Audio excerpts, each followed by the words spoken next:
In a chess competition involving some boys and girls of a school, every student had to play exactly one game with every other student.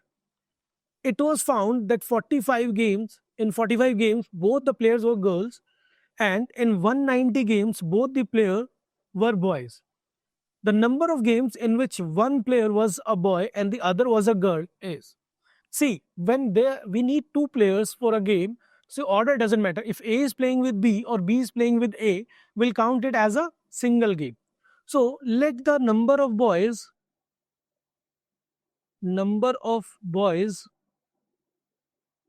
be B and number of girls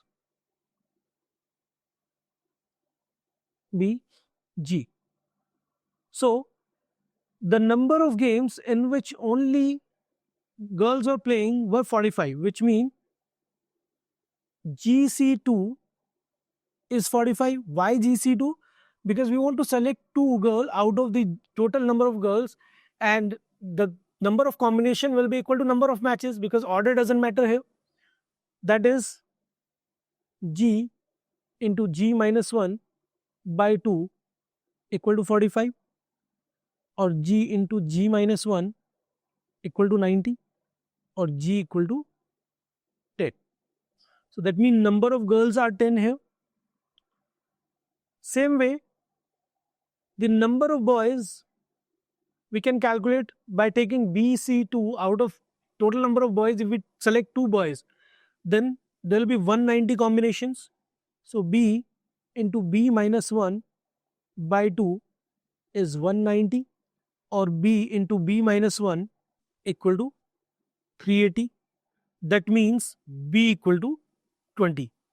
Okay, these are two consecutive numbers. So I'm just trying numbers, and that is how I'm calculating it. Now, the number of games in which one player was a boy and the other was a girl will be one boy. We need to select one boy out of B boys. We need to select one girl out of G girls. So it will be 20C1 into 10C1, which is 20 into 10, or 200. So there will be 200 games in which one of the player will be a boy and the other will be girl. Option A is the right answer.